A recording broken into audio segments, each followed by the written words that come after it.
السلام علیکم اسٹوڈنٹ، امید کرتی ہوں آپ سب خیریت سے ہوں گے۔ آج ہم اسلامیات میں باب صوم یعنی کہ تیسرا چیپٹر جس میں ہم جو ٹاپک تھا صلح حدیبیہ اس کو ریڈ کر رہے تھے۔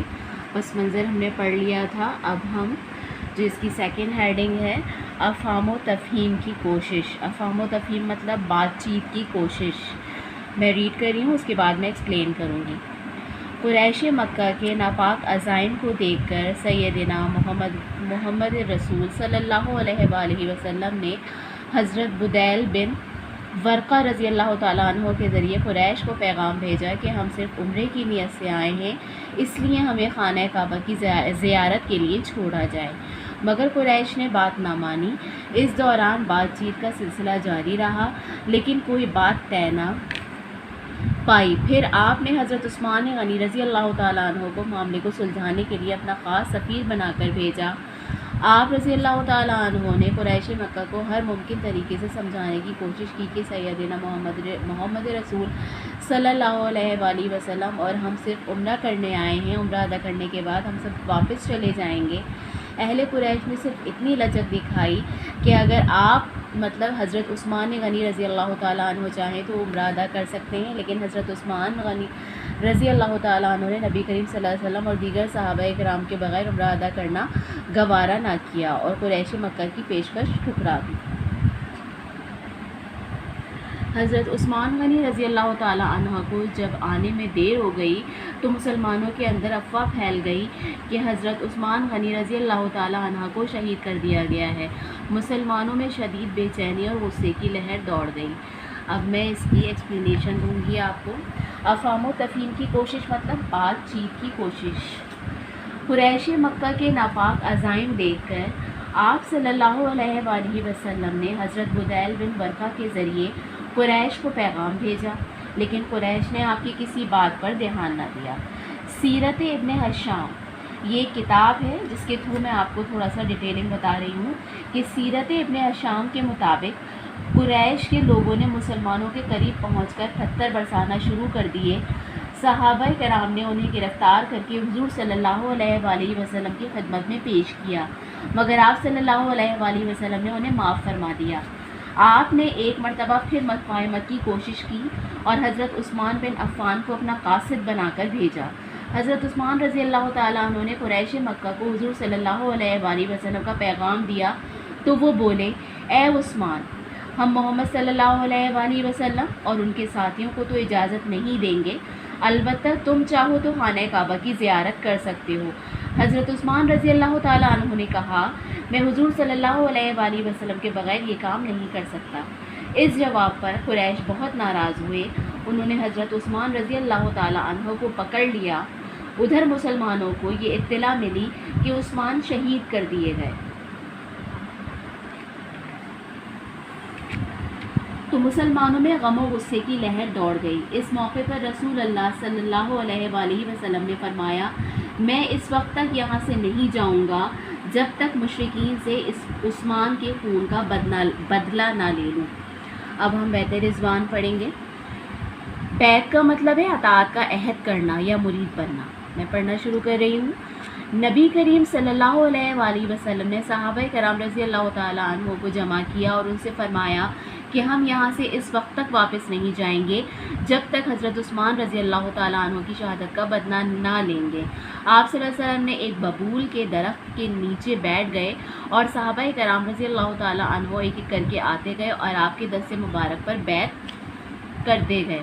سورہ فاتحہ میں اس واقعے کا ذکر اللہ تعالیٰ نے ان الفاظ میں بیان فرمایا۔ ترجمہ: جب مومن تم سے درخت کے نیچے بیعت کر رہے تھے تو اللہ ان سے راضی ہوا اور جو ان کے دلوں میں تھا وہ اس نے معلوم کر لیا، تو ان پر تسلی نازل فرمائی اور انہیں جلد فتح عنایت کی۔ حضرت عمر فاروق رضی اللہ تعالیٰ عنہ کے دور خلافت میں بدعت مطلب دین میں کوئی نئی بات نکالنا۔ یہاں پر بدعت سے مراد کیا ہے؟ دین میں کوئی نئی بات ڈھونڈنا ہے، تلاش کرنا، ٹھیک ہے؟ تو بدعت کے اندیشے کی وجہ سے اس ببول کے درخت کو کاٹ دیا گیا۔ اب میں اس کی ایکسپلینیشن دوں گی۔ بیعت سے مراد اطاعت کا عہد کرنا یا مرید بننا۔ اس کے بعد نبی کریم صلی اللہ علیہ وآلہ وسلم برحق ببول کے درخت سے ٹیک لگا کر بیٹھ گئے اور تمام صحابہ نے قصاص عثمان رضی اللہ تعالیٰ عنہ پر آپ کی بیعت کی، جسے قرآن میں بیعت رضوان کہا گیا۔ سورہ فاتحہ میں اس کا ذکر فرمایا گیا۔ اللہ مسلمانوں سے راضی ہوا جب وہ اے محمد درخت کے نیچے آپ کے ہاتھ پر بیعت کر رہے تھے، بس اللہ تعالیٰ نے ان کے دل کا حال جان لیا، ان پر تسلی نازل فرمائی اور انہیں فتح عطا فرمائی۔ حضور صلی اللہ علیہ وآلہ وسلم نے حضرت عثمان رضی اللہ تعالیٰ عنہ کی جانب سے بھی بیعت کی۔ اپنے بائیں ہاتھ کو حضرت عثمان کا ہاتھ قرار دے کر اسے اپنے دائیں ہاتھ پر رکھا اور فرمایا وہ اللہ اور اس کے رسول کی حاجت میں گئے ہیں۔ بعد میں حضرت عمر فاروق رضی اللہ تعالیٰ عنہ نے اپنے دور حکومت میں اس ببول کے پیڑ کو کٹوا دیا تھا تاکہ کوئی دین میں نئی بات نہ نکال سکے۔ اب ہم صلح حدیبیہ اور اس کی شرائط کے بارے میں پڑھیں گے۔ کفار مکہ کو جیسے ہی اس بیعت کا علم ہوا وہ صلح پر آمادہ ہو گئے۔ قریش نے سہیل بن عمرو رضی اللہ تعالیٰ عنہ جو اس وقت تک مسلمان نہیں ہوئے تھے، مسلمانوں سے مذاکرات کے لیے بھیجا، یعنی کہ بات چیت کے لیے بھیجا۔ کافی بحث و تمیز یعنی کہ بات کی چھان بین، بحث و تمیز کے مطلب یہاں پر کیا ہے، بات کی چھان بین کے بعد ایک معاہدہ مسلمانوں اور قریش کے درمیان طے پایا، جس کے اسلام کی سربلندی کے لیے دورس نتائج برآمد ہوئے۔ دورس مطلب دور تک پہنچنے والی نگاہ، مطلب دور تک کا دیکھ لینا۔ اس کا مطلب کیا ہے، دور تک پہنچنے والی نگاہ یا دور تک کا حال جان لینا، بلند خیال دیکھ لینا۔ ٹھیک ہے بیٹا، اس معاہدے کو تاریخ اسلام میں صلح حدیبیہ کہا جاتا ہے۔ اس صلح کی چند شرائط یہ تھیں۔ پہلا پوائنٹ، اس سال مسلمان بغیر عمرہ کیے واپس چلے جائیں گے، آئندہ سال عمرہ کرنے کی اجازت ہوگی، لیکن مکے میں 3 دن سے زیادہ قیام کرنے کی اجازت نہ ہوگی۔ دوسرا پوائنٹ ہے، آئندہ سال جب مسلمان عمرہ کرنے آئیں گے تو کوئی ہتھیار ساتھ نہ لائیں گے سوائے تلواروں کے، اور وہ بھی نیام کے اندر ہوں گی۔ تیسرا پوائنٹ، قریش کا کوئی شخص اگر مسلمان ہو کر مدینہ منورہ جائے گا تو مسلمان اسے واپس کرنے کے پابند ہوں گے۔ چوتھا پوائنٹ، اگر مسلمان اسلام چھوڑ کر قریش کے پاس جائے گا تو قریش اسے واپس مسلمانوں کے حوالے نہیں کریں گے۔ پانچواں پوائنٹ، مسلمان اور قریش 10 سال تک جنگ نہیں کریں گے۔ چھٹا پوائنٹ، مسلمان اور قریش کے علاوہ دیگر قبائل کو آزادی حاصل ہوگی کہ وہ جس فریق کے ساتھ چاہیں شامل ہوں، یعنی چاہیں تو وہ قریش کے ساتھ شمولیت اختیار کریں یا مسلمانوں کے ساتھ، وہ اپنے فیصلے میں خود مختار ہوں گے۔ مسلمانوں کی طرف سے صلح حدیبیہ کا معاہدہ حضرت علی نے تحریر کیا۔ بظاہر مذکورہ معاہدے میں اوپر دی گئی شرائط سے چند شرائط کے علاوہ باقی شرائط مسلمانوں کے خلاف تھیں اور مسلمانوں کے حق میں نہیں سمجھا اور مسلمانوں کے حق میں نہیں تھے، مگر نبی کریم صلی اللہ علیہ وآلہ وسلم کی طرف سے عطا کردہ دورس نگاہ سے، مطلب انہوں نے دور تک کا حال یعنی کہ اپنی نگاہ سے دور تک کے بارے میں یا دور تک وہ جان گئے تھے، اس معاہدے کو مسلمانوں کے حق میں مفید سمجھا۔ اس لیے آپ صلی اللہ علیہ وسلم صحابہ کرام کو بھی اس معاہدے پر سختی سے پابند رہنے کی تلقین فرمائی۔ اب میں اس کی وضاحت کروں گی۔ قریش نے جب اس بیعت کا حال سنا تو اپنے قاصد بھیج کر مفاہمت کی کوشش کی۔ سیرت ابن ہشام کے مطابق انہوں نے سہیل بن عمرو کو چند آدمیوں کے ہمراہ آپ کی خدمت میں اس درخواست کے ساتھ بھیجا کہ آپ اس سال واپس چلے جائیں، ورنہ تمام عرب کہیں گے کہ محمد صلی اللہ علیہ وآلہ وسلم نے زبردستی عمرہ کر لیا اور قریش کچھ نہ کر سکے، اس سے ہماری بڑی بدنامی ہوگی۔ سہیل بن عمرو جو کہ اس وقت تک مسلمان نہیں لائے تھے، کچھ تجاویز آپ صلی اللہ علیہ وسلم کی خدمت میں پیش کی، جنہیں آپ نے تھوڑی بہت تبدیلی کے بعد مان لیا۔ زبانی طے ہونے کے بعد اس معاہدے کو تحریری شکل میں لانا تھا، جس کے لیے حضور صلی اللہ علیہ وآلہ وسلم نے حضرت علی کو طلب فرمایا۔ حضرت علی نے لکھا، یہ وہ صلح نامہ ہے جو محمد رسول صلی اللہ علیہ وآلہ وسلم اور سہیل بن عمرو کے مابین طے ہوا۔ اس پر سہیل بن عمرو کو اعتراض ہوا کہ ہم آپ صلی اللہ علیہ وآلہ وسلم کو اللہ کا رسول نہیں مانتے، اس لیے آپ اپنا اور اپنے والد کا نام لکھیے۔ اس پر حضور صلی اللہ علیہ وآلہ وسلم نے خود محمد الرسول اللہ کے الفاظ مٹا کر محمد بن عبداللہ لکھوا دیا۔ یہ صلح نامہ 10 سال کے لیے طے ہوا تاکہ مسلمان امن سے رہیں۔ اس کی چند خاص باتیں تھیں جو کہ در ذہن ہیں، جو کہ میں آپ کو بتا رہی ہوں۔ اس کا خلاصہ کیا تھا کہ محمد صلی اللہ علیہ وآلہ وسلم کی ذمہ داری میں جانا چاہے جا سکتا ہے، اور جو قریش کے عہد میں داخل ہونا چاہے وہ بھی ایسا کر سکے گا۔ ان میں سے جو شخص اپنے ولی کی اجازت کے بغیر محمد کے پاس آئے گا تو وہ اسے ولی کے پاس واپس بھیج دیں۔ اس سال محمد صلی اللہ علیہ وسلم اپنے اصحاب کو لے کر واپس مدینے چلے جائیں گے اور آئندہ سال مکے میں 3 دن قیام کریں گے۔ ان کے پاس مسلمانوں کے ہتھیاروں کے سوا اور کوئی ہتھیار نہ ہوگا۔ مسلمانوں نہیں، ان کے پاس مسافروں کے ہتھیاروں کے سوا اور کوئی ہتھیار نہ ہوگا۔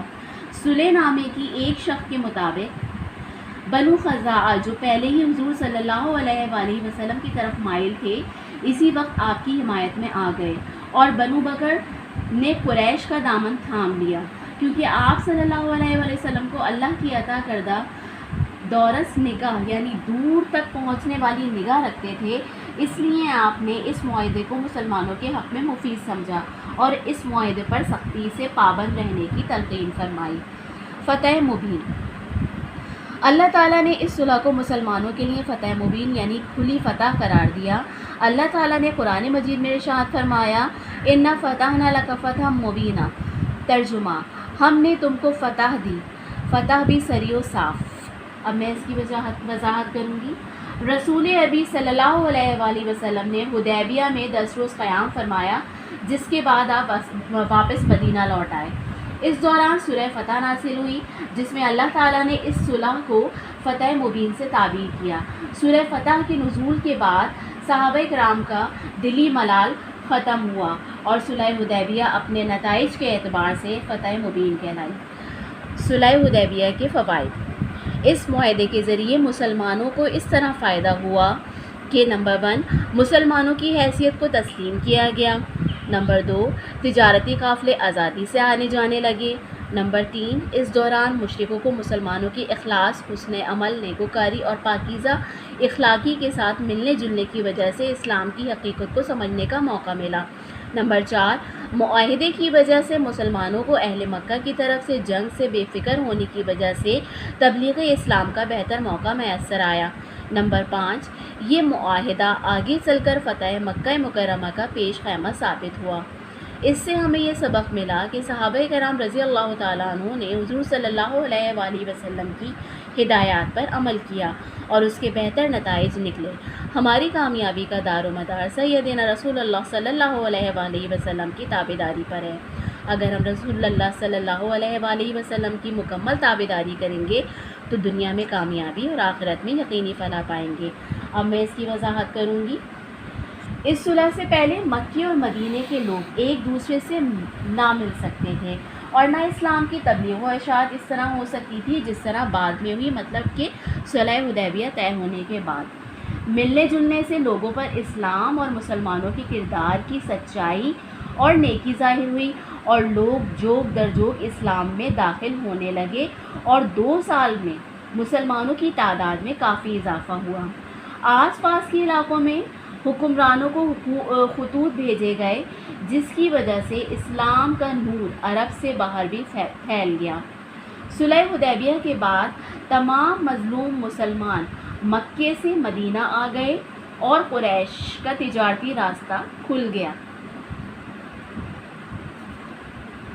اسی دوران یہ حکم بھی نازل ہوا کہ نہ کافر عورتیں مسلمانوں کی زوجیت مطلب نکاح میں رہ سکتی ہیں اور نہ مسلمان عورتیں کافروں کے ساتھ۔ اس کے بعد صحابہ نے اپنی ان بیویوں کو طلاق دے دی جو اس وقت تک کفر پر قائم تھیں اور مکے میں مقیم تھیں۔ صلح حدیبیہ ہی دراصل فتح مکہ کا سبب بنی جس کے باعث پورا عرب مسلمانوں کے زیر نگیں آ گیا۔ اس سبق سے ہمیں کیا معلومات ملی کہ اگر ہم رسول اللہ صلی اللہ علیہ وآلہ وسلم کی مکمل تابعداری مطلب فرما برداری کریں گے، اطاعت کریں گے تو ہم دنیا میں بھی کامیابی حاصل کریں گے اور آخرت میں ہم یقینی فلاح پائیں گے۔ امید کرتی ہوں آپ کو بہت اچھے سے یہ چیپٹر سمجھ میں آیا ہوگا۔ اب ہم سبق کا خلاصہ ایک دفعہ اور پڑھ لیں گے جو کہ پوائنٹس میں ہے، تاکہ آپ کو اور بہت اچھے سے یہ سبق اچھی طرح سے سمجھ میں آ جائے۔ سبق کا خلاصہ: صلح حدیبیہ یکم ذی القعدہ 6 ہجری میں ہوا۔ یہ مین پوائنٹس ہیں پورے چیپٹر کے، اس کو آپ نے اور اچھے سے پڑھ لینا ہے تاکہ آپ کا جو باتیں ہیں جو کہ رہ گئی ہیں پڑھنے سے یا جو آپ کی سمجھ میں نہیں آئیں آپ کو اور اچھے سے سمجھ میں آ جائیں گی۔ سیکنڈ پوائنٹ ہے حضور اکرم صلی اللہ علیہ وآلہ وسلم 1400 صحابہ کرام رضی اللہ تعالیٰ عنہ کے ساتھ عمرہ کرنے کی نیت سے مکہ مکرمہ روانہ ہوئے۔ تیسرا پوائنٹ ہے قریش مکہ نے فیصلہ کیا کہ وہ مسلمانوں کو عمرہ کرنے کے لیے مکہ مکرمہ میں کسی بھی حال میں داخل نہیں ہونے دیں گے۔ چوتھا پوائنٹ ہے حضور صلی اللہ علیہ وآلہ وسلم اور صحابہ کرام مکہ مکرمہ کے قریب حدیبیہ نامی مقام پر آ کر رک گئے۔ مسلمانوں اور قریش کے درمیان بات چیت کا سلسلہ شروع ہوا۔ چھٹا پوائنٹ ہے حضور اقدس صلی اللہ علیہ وآلہ وسلم نے حضرت عثمان رضی اللہ تعالیٰ عنہ کو سفیر بنا کر قریش مکہ کے ساتھ بات چیت کے لیے مکہ مکرمہ روانہ فرمایا۔ مسلمانوں کے درمیان یہ افواہ پھیل گئی کہ حضرت عثمان رضی اللہ تعالیٰ عنہ شہید کر دیے گئے ہیں۔ اس کے بعد جو پوائنٹ ہے حضور انور صلی اللہ علیہ وآلہ وسلم نے ببول کے ایک درخت کے نیچے صحابہ کرام رضی اللہ تعالیٰ عنہ سے اس بات پر بیعت لی کہ حضرت عثمان غنی رضی اللہ تعالیٰ عنہ کے خون کا بدلہ لیں گے۔ اس بیعت کو بیعت رضوان کہتے ہیں۔ کفار مکہ کو اس بیعت کا علم ہوا تو وہ صلح کرنے کے لیے آمادہ ہو گئے۔ قریش نے سہیل بن عمرو کو رضی اللہ تعالیٰ عنہ کو مسلمانوں سے مذاکرات کے لیے بھیجا۔ مسلمانوں کی طرف سے یہ معاہدہ حضرت علی نے تحریر کیا۔ اس معاہدے کی چند شرائط بظاہر مسلمانوں کے خلاف تھیں اور مسلمان اس کے حق میں نہیں تھے، مگر نبی کریم صلی اللہ علیہ وآلہ وسلم نے اس پر سختی سے پابند رہنے کی تلقین فرمائی۔ اللہ تعالیٰ نے اس صلح کو مسلمانوں کے لیے فتح مبین قرار دیا۔ یہ معاہدہ آگے چل کر فتح مکہ اور اشاعت اسلام کا پیش خیمہ ثابت ہوا۔ امید کرتی ہوں چیپٹر آپ کو بہت اچھے سے سمجھ میں آ گیا ہوگا۔ اب انشاءاللہ تعالیٰ نیکسٹ ویڈیو میں ہم اس کا مشقی کام کریں گے جس میں سوال جواب، صحیح غلط، خالی جگہیں ہیں۔ انشاءاللہ تعالیٰ نیکسٹ ویڈیو میں ہم یہ تمام کام مکمل کریں گے۔ تب تک کے لیے اپنا بہت خیال رکھیے گا۔ دعاؤں کی طارف۔ اللہ حافظ۔